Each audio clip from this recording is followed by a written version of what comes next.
अश्वत्थामा जो था, अभी कथा आएगी उसकी, ये द्रोणाचार्य का पुत्र था, अपना पुत्र।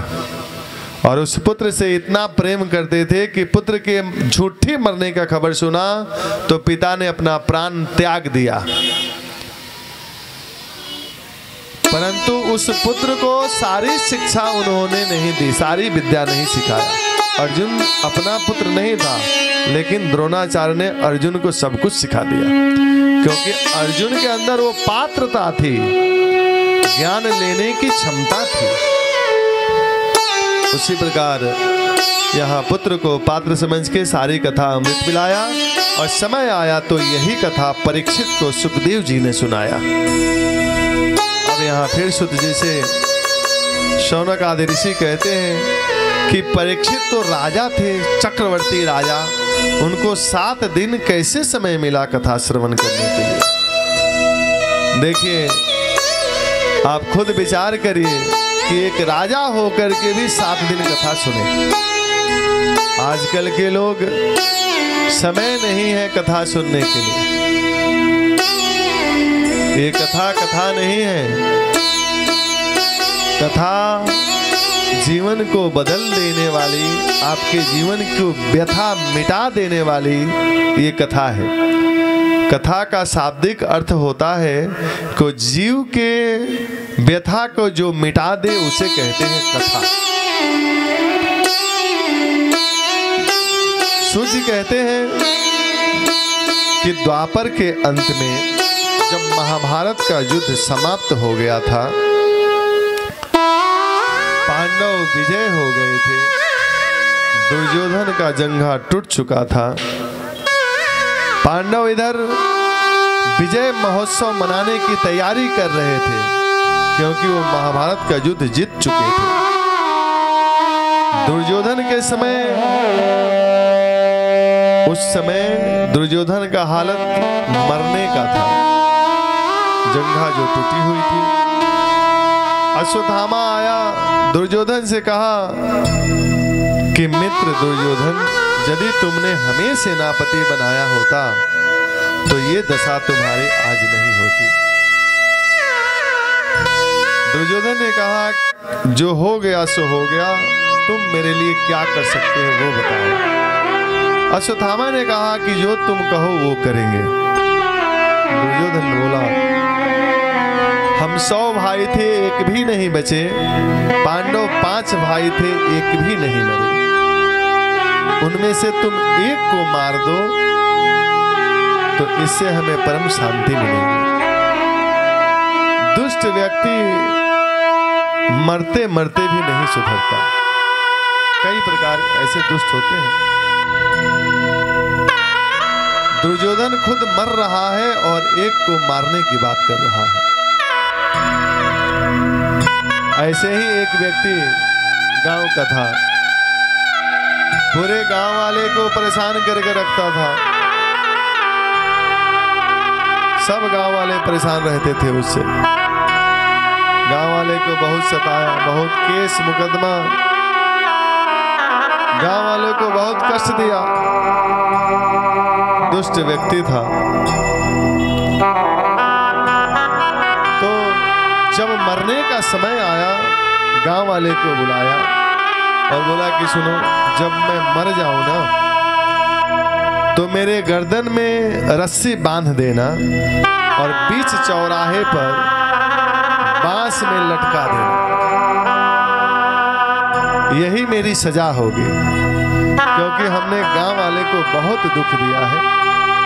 मरने के बाद बीच चौराहे पर गर्दन में रस्सी बांध के लटका देना, बोल दिया।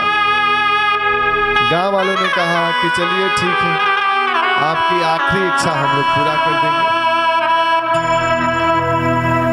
और जब मरने से थोड़ा समय पहले अपने पुत्र से कहा कि गांव वाले जब मुझे बीच चौराहे पर टांग देंगे, तुम थाने चले जाना और जाकर बोल देना कि गांव वालों ने मिलके मेरे पिताजी को मार दिया।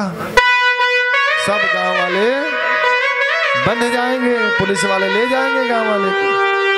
और ऐसा ही हुआ। जैसे वो दुष्ट व्यक्ति मरा, गांव वाले ने उसके गर्दन में रस्सी बांधकर बीच चौराहे पर लटका दिया। इधर उसका पुत्र गया थाने में और कह दिया कि हमारे पिता को इन लोगों ने मार दिया। सबको पकड़ के ले गए पुलिस वाले।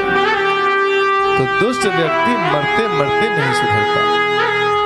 यहाँ भी दुर्योधन मरने के कगार पर है और कह रहा है कि एक को मार दो। अश्वत्थामा ने कहा कि मैं 5 पांडवों को मार के आऊंगा। चल दिया।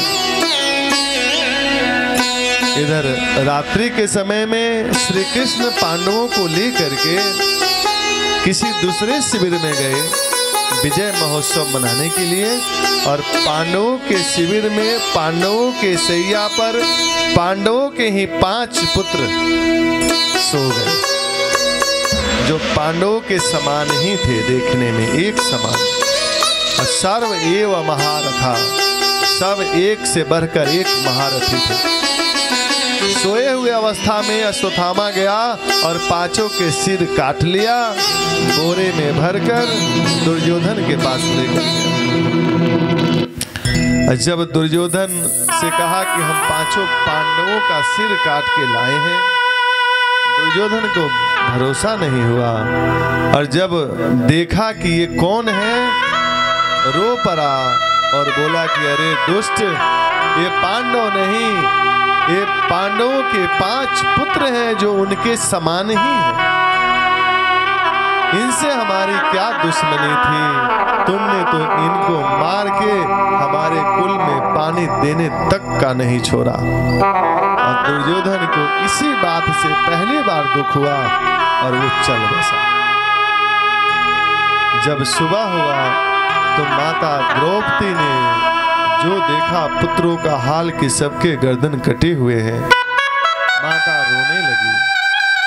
माता शिशुनाम निधनम निशम घोर परितप्यमानः। माता द्रौपदी करुण क्रंदन करने लगी, जोर जोर से रोने लगी। अर्जुन भाग करके आए, देखा अर्जुन बड़े दुखी होकर के प्रतिज्ञा किया कि द्रौपदी, जिसने भी हमारे पुत्रों की हत्या की है उसे हम जिंदा नहीं छोड़ेंगे, तुम्हारे सामने ला करके हम उसे मृत्यु दंड देंगे। अर्जुन चल दिए रथ में बैठ करके, भगवान कृष्ण रथ चलाने लगे। जो अश्वत्थामा ने देखा कि रथ हमारे तरफ आ रहा है और तेजी में भागने लगा, और भागते हुए अश्वत्थामा को अर्जुन ने पकड़ लिया, रस्सियों से जकड़ के रथ में बांध दिया। और जैसे जानवरों को घसीट के लाते हैं वैसे घसीटते हुए अश्वत्थामा को अर्जुन लेकर के आए, द्रौपदी के सामने पटक दिया। ये है तुम्हारे पुत्रों का हत्यारा, बताओ इसे क्या किया जाए। जो देखा द्रौपदी ने अश्वत्थामा को तो हाथ जोड़ करके प्रणाम करने लगी। अर्जुन कहते हैं कि तुम इसे प्रणाम कर रही हो, तुम्हारे पुत्रों का हत्यारा है, इस हत्यारे को तुम प्रणाम कर रही हो। माता द्रौपदी कहती है कि ये हत्यारा तो बाद में है, सबसे पहले तुम्हारे गुरु का पुत्र है। इसकी मां को देखो, जो तुम्हारे गुरु थे युद्ध में मारे जा चुके हैं, और इसकी मां के पति नहीं है, अपने पुत्र के सहारे जीती है। यदि तुम उसका पुत्र भी छीन लोगे तो किसके सहारे जिएगी।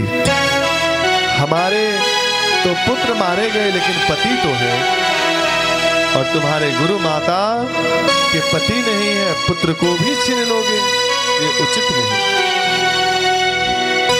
दूसरी बात कि ये ब्राह्मण है, ब्राह्मण कितना भी घिनौना कार्य किया हो लेकिन वो हत्या के योग्य नहीं होता, इसलिए तुम इसे छोड़ दो। अब जो माता द्रौपदी कह रही हैं, यह बात नहीं चाहिए, दंड देना चाहिए। बोला धन्य हो प्रभु, दोनों बात आप ही कह रहे हो कि मार भी दो और छोड़ भी दो, लेकिन अर्जुन भी पक्के चेले हैं, 700 श्लोक गीता के सुन चुके हैं श्री कृष्ण से। समझते देर नहीं लगी, सब समझ गए कि भगवान कहना क्या चाहते हैं।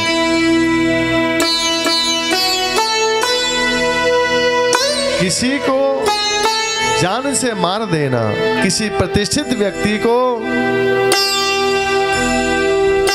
आप वध कर दो, यही मृत्यु दंड नहीं होता। मृत्यु के कई स्वरूप होते हैं, दंड के कई स्वरूप होते हैं। किसी प्रतिष्ठित व्यक्ति को यदि आपने भरे सभा में बेइज्जत कर दिया और बेइज्जत करके समाज से बहिष्कृत कर दिया, तो जब तक जिएगा उसको याद कर करके वो बार बार मरता रहेगा। और अर्जुन ने वही किया। अश्वत्थामा के माथे की जो तेज थी मणि, उसको निकाल लिया और समाज से बहिष्कृत करके निकाल दिया। अश्वत्थामा चला तो गया, लेकिन मन में ठान लिया कि अब इस कुल में हम किसी को नहीं छोड़ेंगे। वैसे तो कोई है नहीं, कोई बचा नहीं, लेकिन एक है। कौन है? तो अभिमन्यु जो थे अर्जुन के पुत्र हैं। अभिमन्यु की पत्नी का नाम है उत्तरा। उत्तरा के गर्भ में एक बालक पल रहा है। यदि हमने उसका वध कर दिया तो इस खानदान में कोई नहीं बचेगा। अश्वत्थामा ने ब्रह्मास्त्र का प्रयोग कर दिया, जो ब्रह्मा जी का अमोघ अस्त्र है। ब्रह्मास्त्र चला दिया। और अब इधर भगवान श्री कृष्ण द्वारिका जाने की तैयारी में थे, क्योंकि महाभारत का युद्ध समाप्त हो चुका था। रथ में बैठने जा रहे थे, एक चरण ऊपर रखे थे और एक चरण नीचे था। इतने में ब्रह्मास्त्र लग चुका उत्तरा को, और उत्तरा रोती भागती दौड़ती भगवान के चरणों में आई है। और जो नीचे चरण था, उस चरण को पकड़ के उत्तरा कहती है कि पाहे पाहे महायोगिन देव देव जगतपते। पाहि पाहि महायोगिन, हे महायोगिन, हे महायोगी, देव देव जगतपते, हे जगत के पति। ये ब्रह्मास्त्र मेरे बच्चे को मार डालेगा, मेरे बच्चे को आप बचा लो। कामम दहतो माम नाथ मामे गर्भो निपात्यताम। मैं मर जाऊं तो कोई बात नहीं, लेकिन मेरी गर्भ की रक्षा करो, मेरे पुत्र को बचा लो। जब मेरे पति मारे गए थे युद्ध में, मैं उनके साथ सती होना चाहती थी, लेकिन सती इसलिए नहीं हो पाई क्योंकि मैं गर्भवती थी। और यदि आज इस पुत्र का प्राण चला जाए तो हमारे जीवन का कोई भी अर्थ नहीं होगा। इसलिए हे प्रभु, मैं बचूं या ना बचूं, हमारे पुत्र को बचा लो। भगवान को समझते देर नहीं लगी और भगवान ने तुरंत वहां पर अंगूठस्थ रूप बनाया, बिल्कुल छोटा रूप बनाया और उत्तरा के गर्भ में प्रवेश कर गए। और उस ब्रह्मास्त्र को भगवान कृष्ण ने अपनी गदाओं से शांत किया। संत कहते हैं कि उत्तरा कितना भाग्यशाली है, कितना परम भाग्यशाली है उत्तरा। भाग्यशाली स्त्री कौन है? जिसका पुत्र भगवान का भक्त हो। उससे भी बड़ा भाग्यशाली स्त्री कौन है? जिसका पुत्र स्वयं भगवान हो, जैसे माता जशोदा, माता देवकी, माता कौशल्या, माता अदिति। और उससे भी बड़ा भाग्यशाली स्त्री कौन है? जिसका पुत्र भक्त और भगवान दोनों हो।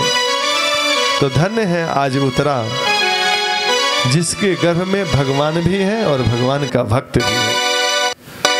तो स्वामी जी कहते हैं कि पुत्रवती जुवती जग सोई, रघुवर भगत जासु सुत होइए। रघुवर भगत मतलब रघुवर भी मतलब भगवान भी और भगत भी, जासु सुत होई, जिसका बेटा भक्त भी हो और भगवान भी हो, वो माता कितना धन्य होगी। तो धन्य है उतना। भगवान ने तुरंत उस ब्रह्मास्त्र को शांत करके बाहर आए, असली रूप में आए और भगवान मुस्कुराते हुए उत्तरा से पूछे कि देवी तुम कैसी हो। तो उत्तरा के तो अब खुशी का ठिकाना नहीं रहा कि किस शब्दों से मैं भगवान का धन्यवाद करूं। इस बात को माता कुंती ने देख लिया। माता कुंती ने इस को देख लिया,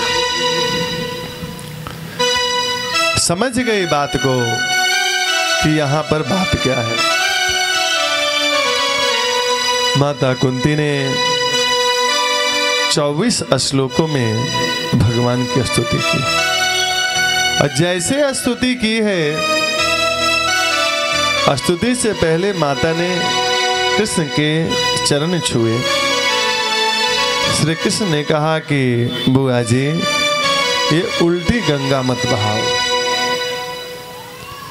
हम तुम्हारे भांजे हैं और तुम हमारी चरण छुओगी, ये उचित नहीं। कुंती के भांजा है कृष्ण, कुंती बुआ लगती है। कैसे? कृष्ण के जो पिता है वसुदेव जी, वसुदेव जी की बहन है कुंती।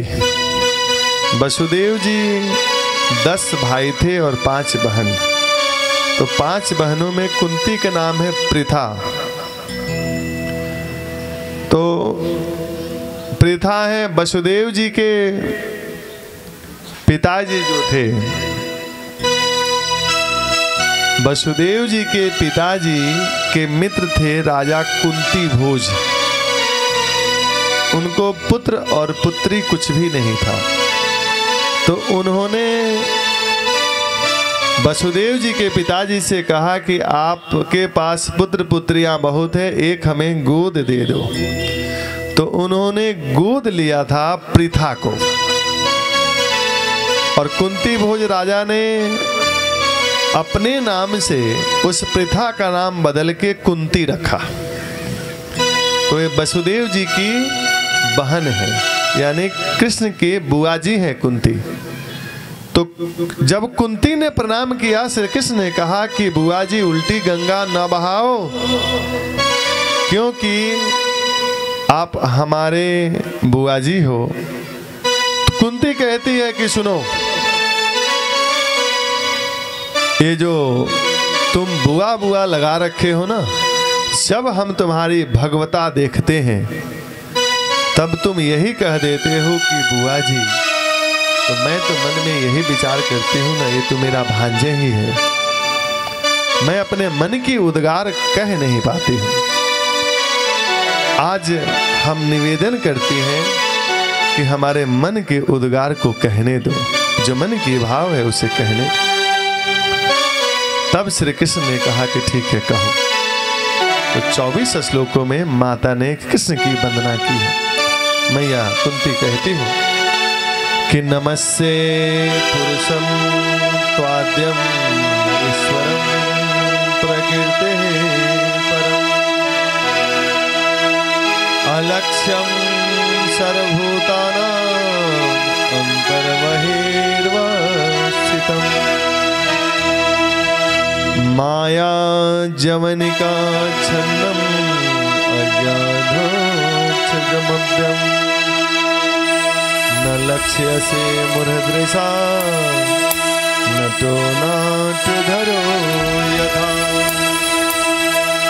तथा परमहंसानां मुनीनां मलात्मनां भक्ति योग विधानार्थं कथं पश्येत् मैया कहती है कि नमस्ते पुरुषं त्वाद्यं, मैं परम पुरुष ईश्वर को प्रणाम कर रही हूं। कैसे हैं वो ईश्वर? तो अलक्ष्यम, अलक्ष्यम मतलब दिखाई नहीं देते। अलक्ष्यम सर्वभूतानाम, सर्वभूतानाम कह रही है माता, सबके अंदर है। सर्वभूतानाम मतलब सबके अंदर, सबके अंदर है, लेकिन अलक्ष्यम दिखाई नहीं देते। कहाँ है? कह रही है कि अंतर बहिर्वस्थितम। अंतर बहिर मतलब अंदर भी है और बाहर भी है। तो जब अंदर भी है, बाहर भी है और सबके अंदर भीतर बाहर है, तो दिखाई क्यों नहीं देते? मैया कहती है कुंती कि माया जवनिका छन्नम। जवनिका मतलब पर्दा, घूंघट। माया जवनिका छन्नम, जो माया का घूंघट चेहरे पर पड़ा हुआ है, इसलिए माया के पर्दे में भगवान है, इसलिए दिखाई नहीं देते। इसी को तो कवियों ने, कबीरदास ने कहा है, कई संतों ने कहा है कि माया के घूंघट खोल तो है पिया मिलेंगे। उसी का भाव कवियों ने दिया है कि पिया, पिया का मतलब क्या है? आजकल जो हम लोग पति कहते हैं, पति का मतलब क्या होता है? जो स्त्रियों के जो पति होते हैं, पति का मतलब होता है स्वामी। स्वामी का मतलब सब कुछ का मालिक। जो सब कुछ का मालिक है उसे पति कहते हैं, उसे स्वामी कहते हैं। लेकिन स्त्री और पुरुष सबका जो स्वामी है, जो सबका पति है, उसे कहते हैं जगतपति। भगवान जगत के पति हैं, वो सबके मालिक हैं। कवि का भाव यहाँ यही है कि माया के घूंघट खोले तो हे पिया मिलेंगे। जैसे एक साधारण स्त्री अपने पति का पूर्ण रूप से दर्शन करने के लिए जब घूंघट हटाएगी तभी पति का चेहरा साफ और अपना चेहरा साफ दिखेगा, उसी प्रकार माया का घूंघट हर व्यक्ति के चेहरे से हटेगा, तब उस जगतपति का चेहरा साफ दिखाई देगा। इसलिए हे प्रभु, जो माया का घूंघट में आप हो, मतलब माया के घूंघट में जीव पड़ा हुआ है, इस वजह से आप दिखाई नहीं देते हो। माया जवनिका छन्नम अज्ञाधोक्ष जमप्यम, आप हर जगह हो लेकिन माया के पर्दे से दिखाई नहीं देते। भक्ति ज्ञान विधानार्थम, मैं भक्ति योग ज्ञान में क्या जानूं? कथम पश्येम ही स्त्रियः, मैं स्त्री हूँ, मैं भक्ति क्या जानूं, योग क्या जानूं, तपस्या क्या जानूं, पूजन क्या जानूं? मैं तो बस इतना जानती हूँ क्या? कृष्णाय वासुदेवाय देवकी नंदनाय च नंद गोप कुमाराय गोविंदाय नमो नमः। कृष्णाय वासुदेवाय, आप वसुदेव के पुत्र हैं, आपका नाम कृष्ण है, यहाँ नंद और जशोदा बाबा के घर पे रह रहे हो, बस मैं तो इतना ही जानती हूँ और क्या जान सकती हूँ। आगे मैया कहती है कि जब जब मेरे ऊपर विपत्ति आई तब तब आप मेरे सामने रहे। मानो भगवान ने कहा कि तुम बताओ कि कब कब हम तुम्हारे सामने रहे। तो मैया कुंती ने एक ऐसा श्लोक बोला कि आधी महाभारत एक ही श्लोक में कह दिया। मैया कहती है कुंती कि सुनना चाहते हो तो सुनो। बेसान महाग्ने पुरुषाद दर्शनात् असद सभाया वनवास कृच्छ्रुतः मृधे मृधे अनेक महारथा द्रोण अस्त्र पश्चास्म हरिभिरक्षितः।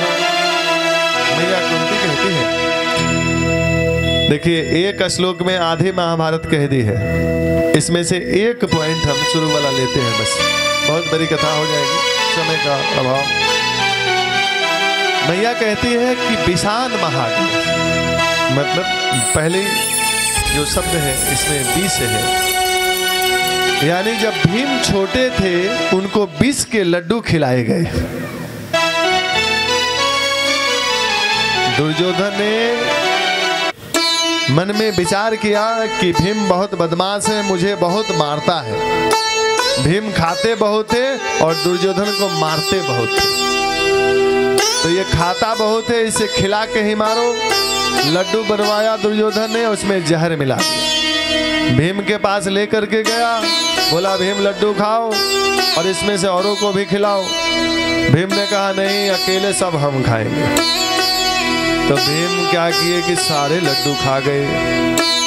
अब जब लड्डू खा गए तो विष अपना प्रभाव दिखाया, अचेत हो गए। दुर्योधन ने भीम को उठाया, कई मिलके ले जा करके डाल दिया नदी में, अचेत अवस्था में। और भीम नदी में जल में बहते बहते चले गए नागलोक। जो नागों ने देखा कि लगता है कि कोई घुसपैठिया हमारे नागलोक में आ गया, तो नागों ने डसना शुरू किया। जैसे नागों ने डसा तो 20 विष की औषधि बन जाती है। जहर का काट जहर से ही होता है। जैसे नागों ने डसा तो भीम का विष उतर गया, भीम स्वस्थ हो गए। और भीम ने नागों को मारना शुरू किया, कई नागों को मार दिया।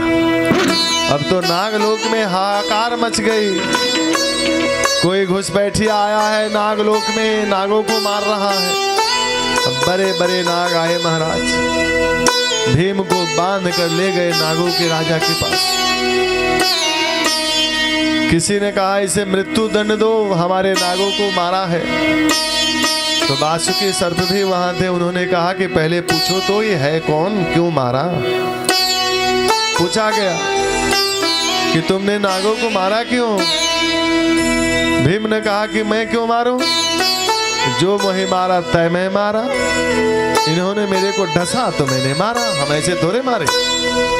दुश्मनी क्या है, कोई दुश्मनी नहीं। नाग हमें डस रहे थे इसलिए हमने नागों को मारा। ठीक है, तुम परिचय बताओ, तुम कौन हो। भीम ने कहा मैं तो कुंती का पुत्र हूं। बोला कुंती का पुत्र। अब तो जैसे लोग वहां पे नागों ने सुना कि कुंती का पुत्र, सब आश्चर्य से भर गए। सबने कहा अरे कुंती के पुत्र हो, वो तो नाग लोक की कन्या है। तब तो तुम हमारे भांजे हो। अब तो रिश्ता निकल गया। अब जब रिश्ता निकल गया तो फिर अब मारपीट होगी क्या, सजा होगी, नहीं होगी। वासुकी सर्प ने कहा कि समुद्र मंथन में मुझे बहुत सारा सुधा मिला था और एक एक कुंड में 10,000 हाथियों का बल है। बताओ तुम खाओगे पियोगे। भीम ने कहा खा तो बहुत लिया हूं, बस कुछ पीना चाहता हूं। अब भीम ने कितने कुंड खाली कर दिए सुधा से। दुर्योधन ने मारने का कोशिश किया, जहर पिलाया और भीम उधर से बहुत बलवान होकर के लौटे हैं। इसी को गोस्वामी जी कहते हैं कि यदि भगवान की कृपा हो जाए तो उसे कौन मार सकता है। गोपद सिंधु अनल शीतलाही। जो अग्नि है ना, भगवान की कृपा हो जाए तो बिल्कुल शीतल हो जाती है। समुंदर गाय के खुर के खड्डे के समान हो जाता है प्रभु की कृपा हो तो। इसलिए हे प्रभु, मैया कुंती कहती है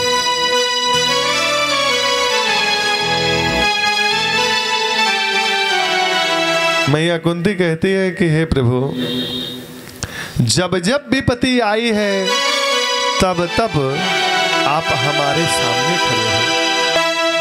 मैं अनाथ थी, मतलब हमारे पति नहीं थे, हमारे पास छोटे छोटे 5 बच्चे थे। मैंने अपने जीवन का बागडोर तुम्हारे हाथ में सौंप दिया था और पुत्रों पर कभी आपने आंच नहीं आने दी। दुर्योधन भीम को मारने का कोशिश किया और आप उसे बहुत बलवान बना करके मेरे पास भेजा। आपकी मां सनाथ थी, आपके मां के पति आपके पिताजी थे, वसुदेव जी थे। आपने अपने 6 भाइयों को मर जाने दिया कंस के हाथों, उनकी रक्षा आपने नहीं की, लेकिन हमारे 5 पुत्रों पर कभी आंच नहीं आने दी, क्योंकि जीवन की बागडोर हमने आपके हाथ में सौंप दी थी। तो मैं तो यही चाहती हूँ, क्या एक चीज आपसे मांगती हूँ। मैया कुंती क्या मांग रही है श्री कृष्ण से, भगवान से, उस पर विचार करें। मैया कहती है कि मुझे एक ही चीज दे दो, क्या? विपदः सन्तु शाश्वत तत्र तत्र जगत गुरु। हे जगत गुरु, हे ईश्वर, हमारे ऊपर हमेशा विपत्ति ही बनी रहे, यही वरदान दे दो। भगवान ने कहा, कैसी बात करती हो तुम? लोग 5 रुपए का सामान भगवान पर लाके चढ़ाते हैं तो कहते हैं कि धन संपत्ति घर आवे, कष्ट मिटे तन का। सब कुछ मांग लेते हैं और तुम कहती हो कि विपत्ति चाहिए। अभी तक विपत्ति से पेट नहीं भरा क्या? मैया कहती है कि विपत्ति इसलिए मांग रही हूँ कि जब भी हमारे ऊपर विपत्ति आई है, आप हमेशा मेरे आंखों के सामने आए हो, आप हमेशा हमारे यहां पधारे हो जब जब विपत्ति आई। इसलिए हमेशा विपत्ति ही बनी रहे। भगवान ने कहा कि सुनो, अब द्वारका जाना कैंसिल, अब नहीं जाएंगे। अब भगवान जो द्वारिका जाने की तैयारी कर रहे थे ठहर गए, उस रात में रुके हैं। रात्रि के समय में सब सो रहे थे, लेकिन युधिष्ठिर रो रहे थे। भगवान ने देखा, युधिष्ठिर को समझाया, क्यों रो रहे हो? चक्रवर्ती सम्राट बन चुके हो और सम्राट को रोना शोभा नहीं देता, राजा रो नहीं सकता, इसलिए रोना बंद करो। युद्ध ऐसी चीज है, लड़ाई ऐसी चीज है कि जीतने वाला और हारने वाला दोनों में थोड़ा ही अंतर होता है। हारने वाला तो अपना सब कुछ हार ही गया होता है, लेकिन जीतने वाला भी बहुत कुछ खो दिया होता है। जीतने वाला भी अपना बहुत कुछ खो देता है।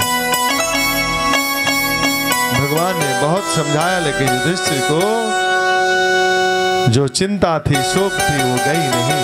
अगले दिन भगवान 5 पांडवों को, बड़े बड़े ऋषियों को लेकर के युद्ध मैदान में पहुंचे हैं, जहां पितामह भीष्म भगवान का इंतजार कर रहे थे कि जब वो आएंगे तो उनके सामने प्राण का त्याग करूंगा। वहीं भगवान पहुंचे रणभूमि में। युद्ध तो समाप्त पहले हो चुका था, अकेला भीष्म पितामह ही उसमें बचे थे बाणों की शैया पर। और जैसे पितामह भीष्म ने भगवान को देखा कि प्रभु आ गए, हाथ जोड़ के प्रणाम किया और पितामह भीष्म ने कहा कि आप ही का प्रतीक्षा कर रहा था। सदैव देव भगवान प्रतीक्षता यावदेदं कलेवरम। प्रसन्नहासारुणलोचन मुखाम्बुजो ध्यानपतश्चतुर्भुजः। सदैव देव भगवान प्रतीक्षता। हे प्रभु, आप प्रतीक्षा करिए। कब तक? यावदीदम कलेवरम। कलेवर मतलब शरीर। जब तक मैं अपने शरीर का त्याग नहीं कर देता हूँ, तब तक मेरे सामने खड़े रहें।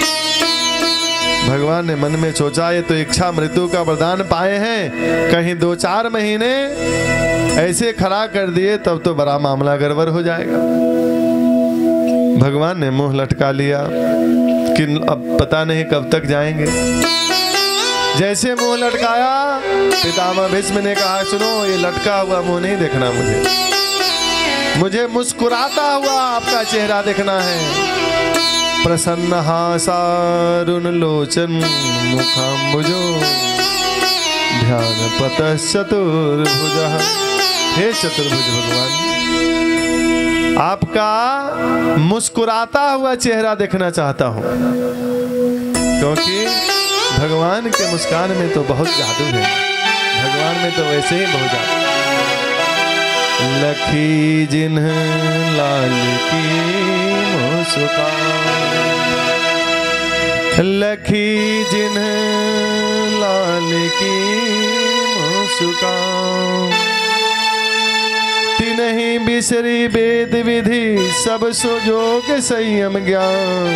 लखी जिन्ह लाल की मुस्कान, नेम व्रत आचार पूजा पाठ गीता ज्ञान।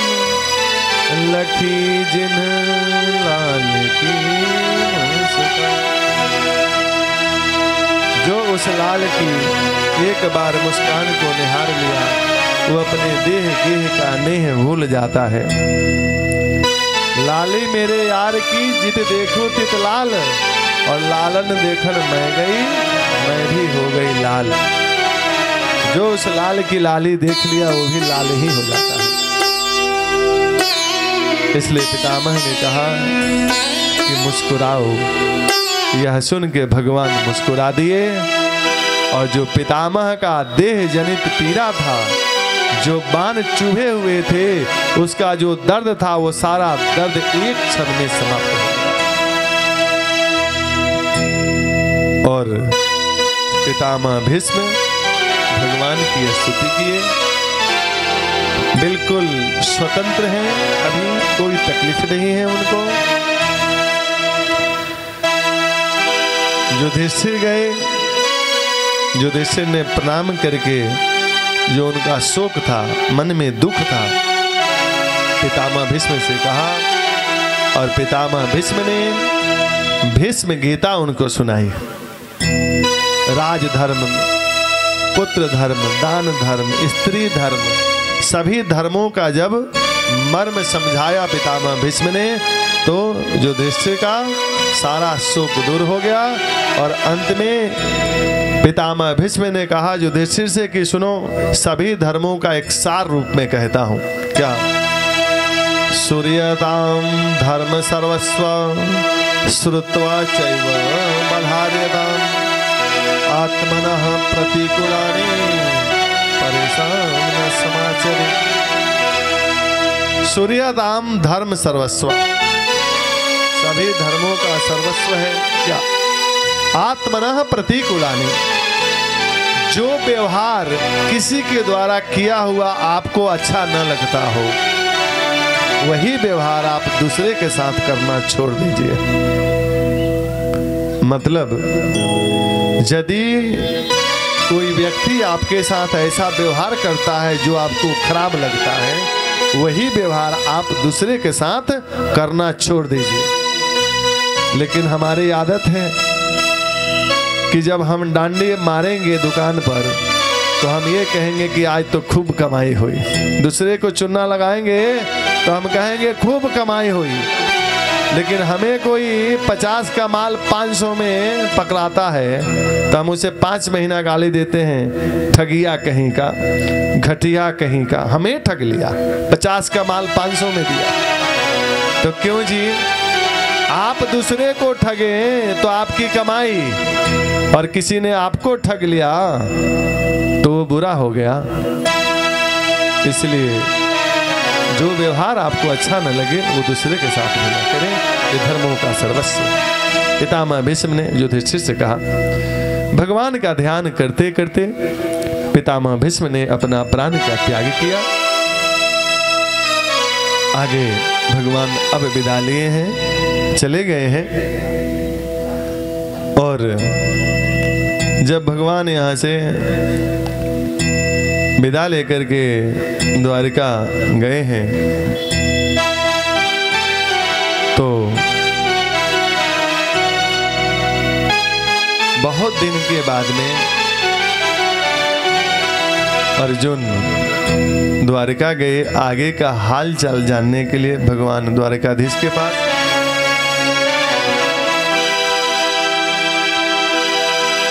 द्वारिकाधीश के पास में अर्जुन गए हैं आगे का हाल चाल जानने के लिए कि आगे का कार्यक्रम क्या है, क्या करना चाहिए। अर्जुन को गए 6 महीने हो गए, अर्जुन द्वारका से वापस नहीं आए। कहाँ? हस्तिनापुर, जहाँ युधिष्ठिर का राज्य था। और वातावरण बदल गई, अपशकुन होने लगे। दिन भर सियाल रोते थे, कुत्ते रोते थे, दिन में अंधेरा छा जाता था, सूर्य का प्रकाश दिखता नहीं था, ओलावृष्टि होती थी। ऐसे अपशकुन जब होने लगे तो युधिष्ठिर बहुत घबराए कि अर्जुन 6 महीने से द्वारकाधीश के पास गया है, अभी तक आया नहीं, क्या हुआ? बड़े चिंतित रहने लगे। 4 भाई यहाँ पर थे। उस चिंता के अवस्था में अर्जुन आए। जब अर्जुन आए तो मुंह लटका हुआ, ऐसे लग रहा है शरीर में बिल्कुल जान नहीं है। युधिष्ठिर ने पूछा कि अर्जुन बात क्या है, तुम ऐसे मुंह सुखा के मेरे सामने क्यों खड़े हो? तुमसे कौन सा अपराध हुआ? एक तो तुम 6 महीने के बाद आए हो, तुम्हारी स्थिति ऐसी हो गई। क्या तुमने किसी स्त्री के ऊपर हाथ उठाया? स्त्री के ऊपर पुरुषों का हाथ उठाना वर्जित है। क्या तुमने ऐसा काम किया? बोला नहीं। अर्जुन ने कोई जवाब ही नहीं दिया। फिर युधिष्ठिर ने पूछा बात क्या है?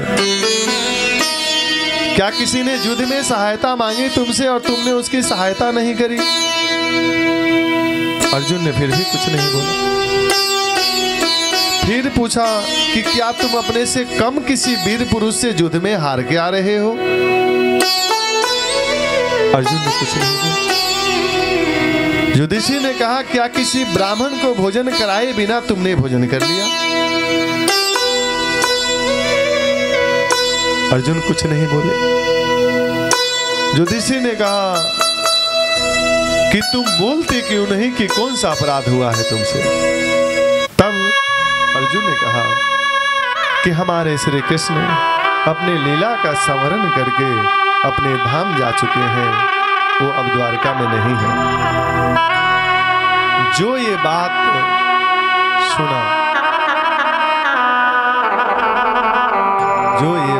सुना कुंती माता ने, तो कुंती का ब्रह्मरंध्र फट गया।